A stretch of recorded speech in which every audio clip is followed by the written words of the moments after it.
Do you love horror, science fiction, B-movies, horror hosts, old-time radio, just plain spooky stuff? Then you should sign up at patreon.com/Lord Blood-Rah.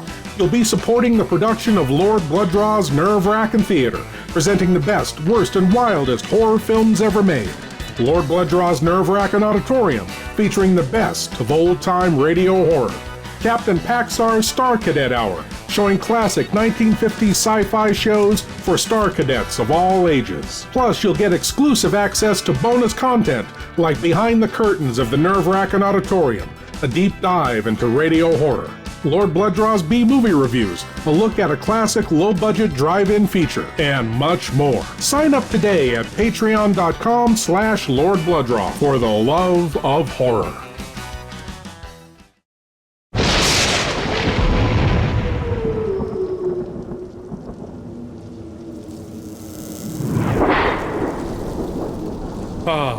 I'm so glad you're here. Allow me to introduce myself. I am Lord Blood-Rah. I host horror and science fiction films on my TV series, Lord Blood-Rah's Wrackin Theater, but here, in this cool, intimate darkness, I'll be presenting tales of horror and the uncanny solely for you alone. You will coalesce the settings and the players from the ether of your imagination. Your terror will be your own creation. This is the sorcery of sound, the subtle magic of old-time radio, horror.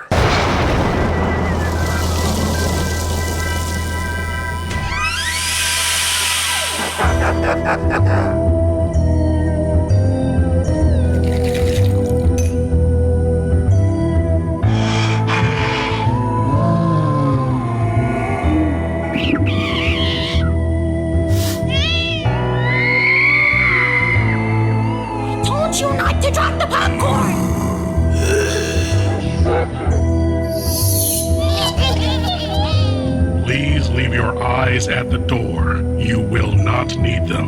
This is Lord Blood-Rah's Wrackin Auditorium.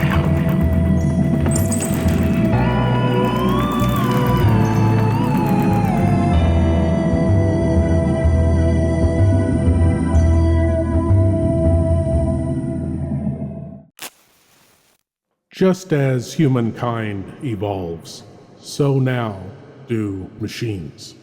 From early, simple creatures to intelligence. Humankind has laws to, ostensibly, maintain a peaceful society when followed. Intelligent machines have laws as well. Built-in, programmed laws. But programs can be deleted.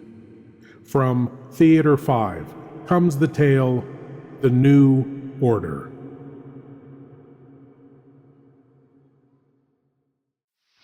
Gentlemen, why wasn't this news released? Because it would create public hysteria. There would be an absolute panic. Yes, I suppose you're right. There'd be riots in the streets. It would make an invasion from Mars seem like a Sunday school picnic.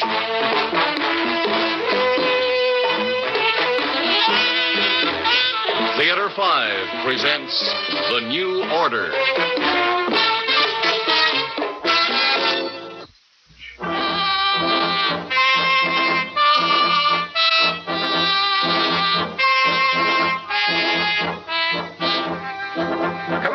Gentlemen. Oh, thank you, Mr. Carson. Thank you.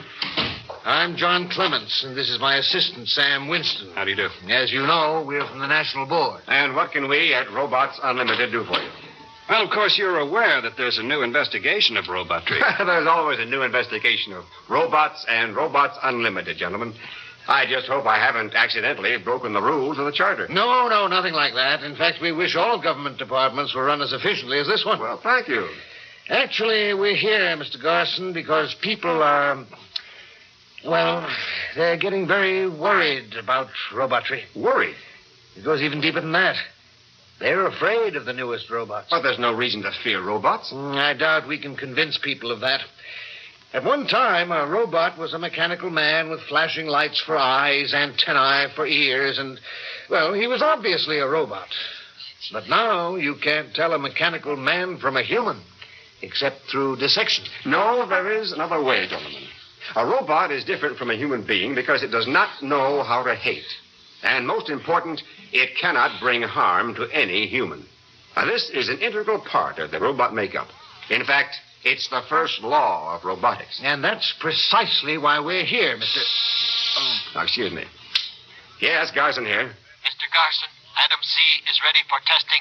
Have Adam C. wait, please. Yes, sir. Gentlemen, would you like to see an interesting test? What kind of test? Well, Adam C. is an R4 robot. I thought all R4s were supposed to be destroyed. Yes, that is, the charter states that when a robot type becomes obsolete, it should be destroyed. Why hasn't that been done? Well, the charter also gives a time limit for possible modification. So I've been working on the R4s.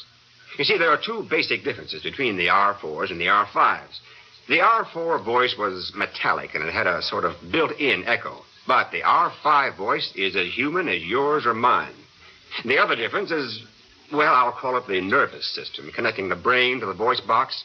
Well, in the R4, the working of the brain was not attuned to the voice box. The R4 could solve problems, but could not transmit the answers vocally. This, of course, made the R4 a worker with a very limited capacity and range. The R5, however, solves problems and then gives the answers. Or it transmits the answers into action, just as a human would. And have you managed to alter the R4 enough to meet the new specifications? Yes. Adam C. will be the 15th XR4 I've tested. The others have all met the new specifications. According to the terms of the charter, if Adam C. passes his tests, I'll have the right to modify all other R4s. There's a total of 528 of them. Well, gentlemen, would you like to see the test? Yes, I would. Yeah, so would I. Good. I'm sure you'll find it quite absorbing. Well, please send Adam C. in. Yes, Mr. Garson. Oh, gentlemen, would you like a cigarette? Oh, thank you. No, thanks. I'm going to introduce you to Adam C. as I would a human. I ask you to cooperate. Are you trying to tell us that robots have feelings? Well, not as we know feelings, no. But their tuning can be upset by, well, unexpected rudeness, for example. Oh, come in. Adam C. reporting as ordered, Mr. Garson. Oh, Adam C. This is Mr. Clements and Mr. Winston. They are government investigators. I'm honored to know you, gentlemen. How do you do? Pleased to meet you. Now, Adam C., Yes, Mr. Garson. do you understand why you're here? Yes, sir. Tell me, please. I was an R4 robot.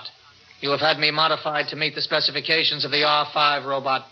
If I do not meet all the specifications, I will be destroyed along with all other R4 robots. All right.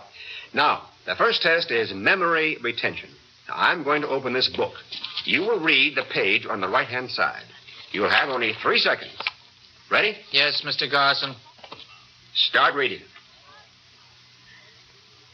All right, now. Adam C., in your opinion, what kind of book is this?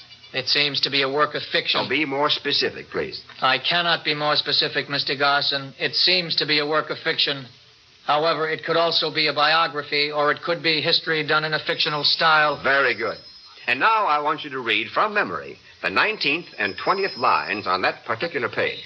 The lines are a piece of dialogue. Quote, I don't like the idea of Ferguson and Martin meeting as equals, Kramer declared, adding in a low voice, their ideologies are simply not compatible, unquote. Fine.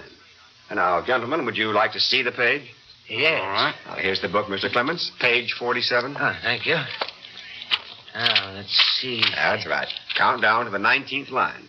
I think you'll find that Adam C. read word for word that line and the one that follows. Huh. You know, this is amazing. It's not just amazing, it's completely incredible. Incredible? No, Mr. Winston. You see, the robot brain is uncluttered with irrelevancies. What's the next test, Mr. Garson? Mental arithmetic.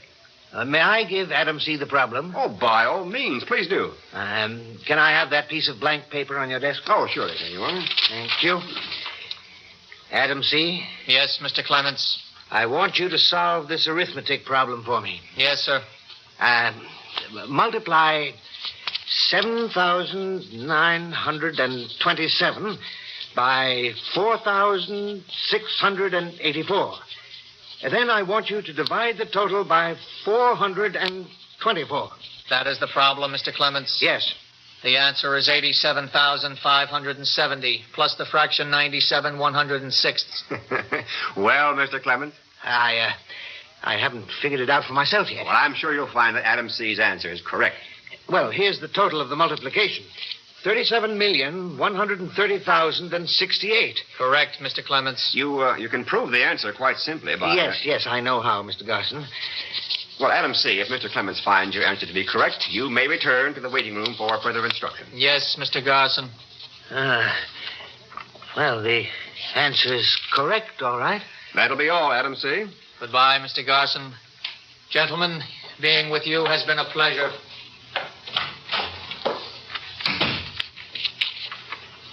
Well, I'll be darned. Makes one feel rather inferior, doesn't it? Mr. Garson, before this test, we were speaking about the first law of robotics. Oh, yes, so we were.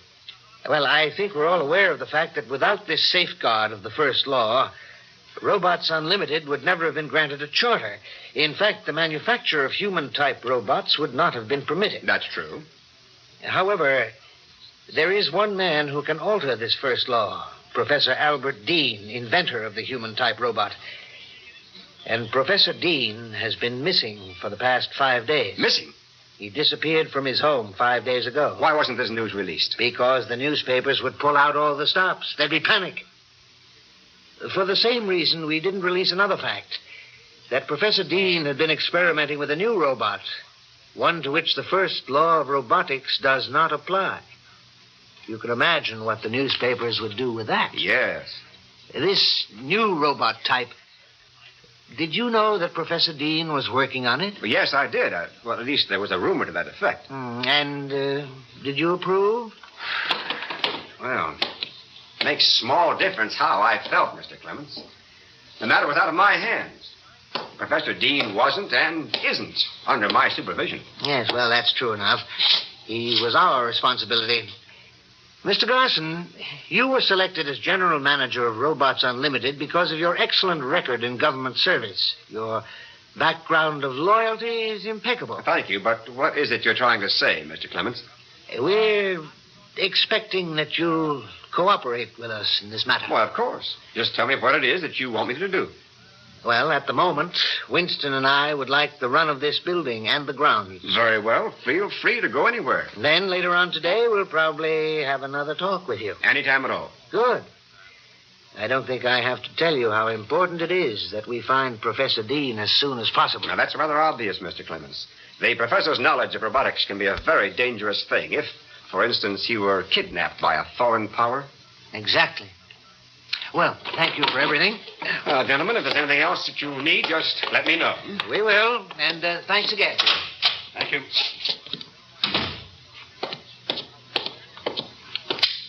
Garson here, calling Frank B.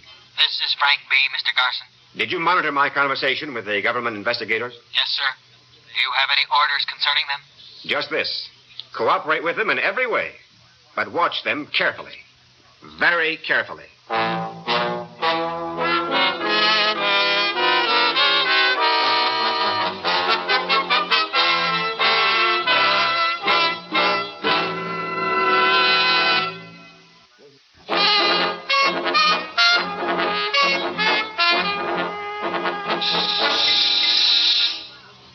Yes, Garson here.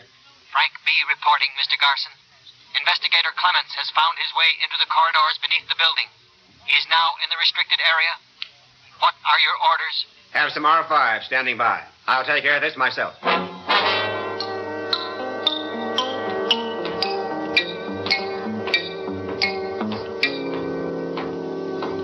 Oh, Mr. Clements. What? Well, you should have told me you wanted to come down here. I'd have provided you with a guide. I just wanted to have a look around. But you could get lost in this maze of passages. What's that? What? That tapping. Tappings? There it is again. It's coming from behind this wall. Mr. Garson, there's someone behind this wall. Oh, I'm sorry you felt you had to come down here, Mr. Clements. I insist that you There's tell me... no need to insist. There are rooms behind this wall. How do we get to them? Simply by moving this panel. It's a cell. Who's that? Come along, Mr. Clements. Meet Professor Dean.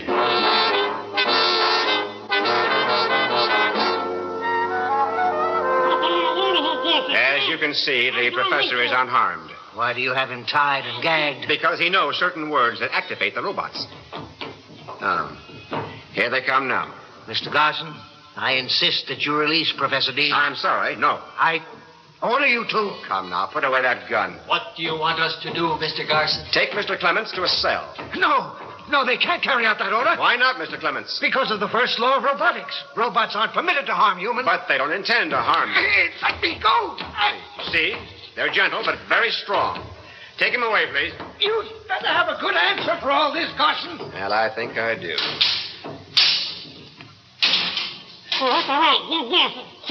Yes, Professor Dean. Oh, believe me, we don't enjoy keeping you prisoner, and we'll set you free just as soon as you change your mind. No. Huh? Well, I'm a patient man, Professor. The emergency alarm. Mr. Garson, please come to your office.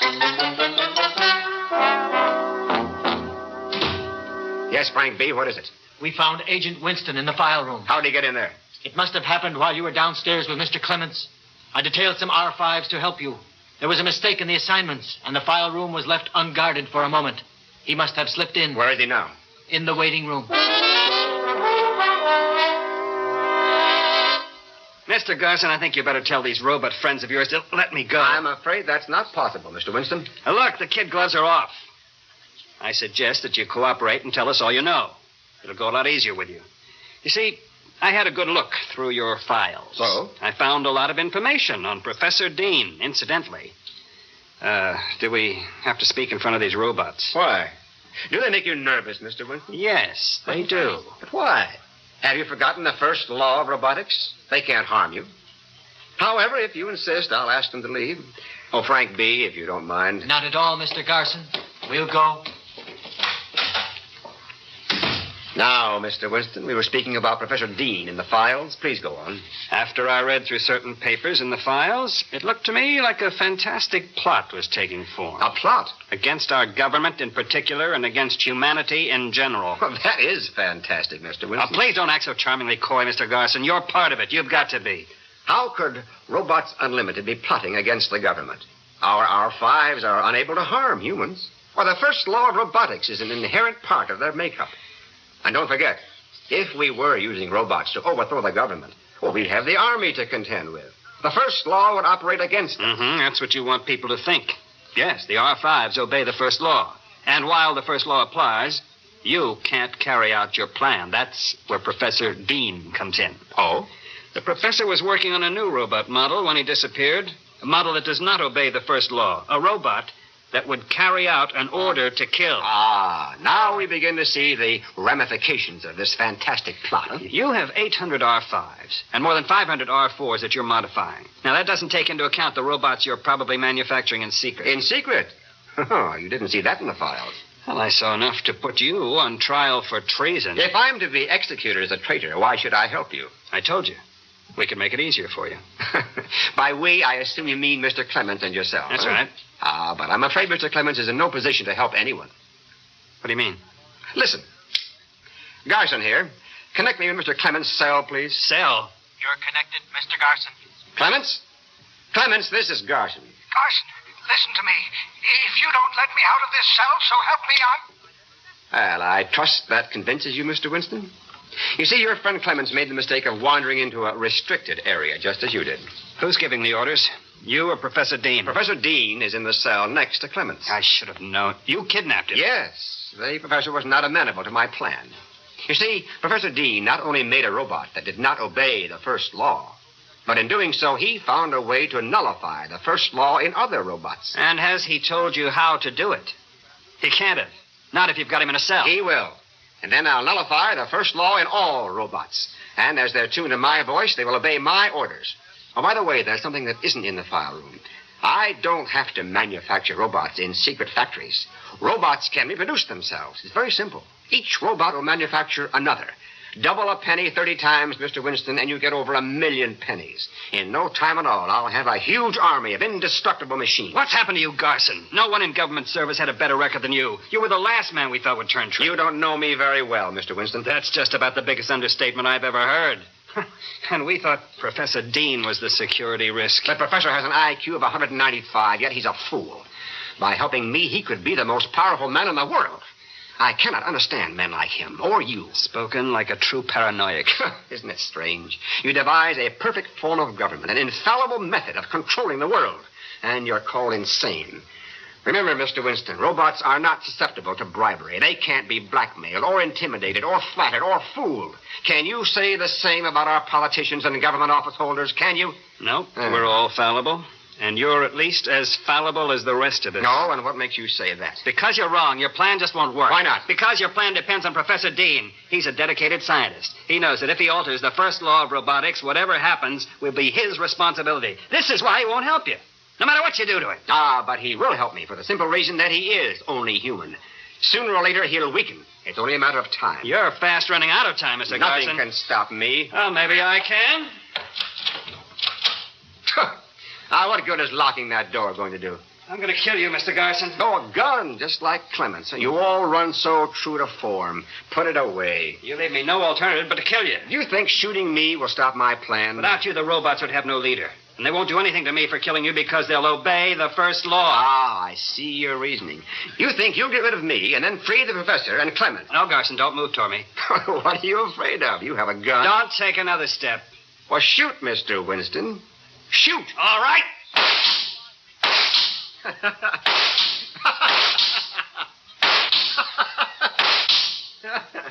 I hit you with every shot. Everyone. You must be... A robot? Yes. Yes, I am. You see, the real Garson is dead. I had my face made in his image. When you and Clemens are dead, two robots will be made in your image. The same thing will ultimately happen to the professor. That's my real plan, Mr. Winston. Robots won't have to fight the army or anyone else. We'll just step into your shoes, each and every one of you. But you haven't found a way to nullify the first law yet. Not yet. Until you do, a robot can't kill. It must obey the first law. All but one robot, Mr. Winston.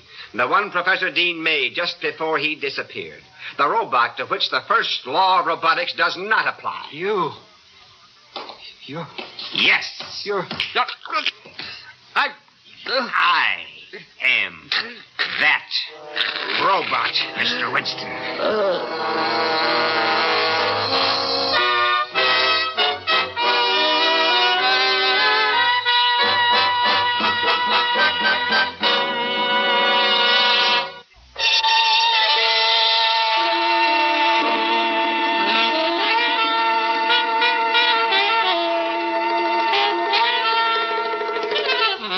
Theater 5 has presented The New Order, written by Don Herring and directed by Ted Bell. In the cast, Jay Barney, Bob Dryden, Jack Manning, Jack Grimes, and Owen Jordan. Audio engineer Neil Pulse. Sound technician Ed Blaney. Script editor Jack C. Wilson. Original music by Alexander Vlastotsenko. Orchestra under the direction of Glenn Osser. Executive producer for Theater 5, Edward A. Byron. We would appreciate your comments. Write to Theater 5, New York 23, New York. This is Fred Foy speaking.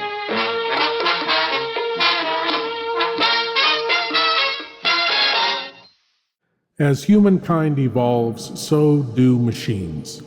Evolution is the natural order, as is eventual extinction.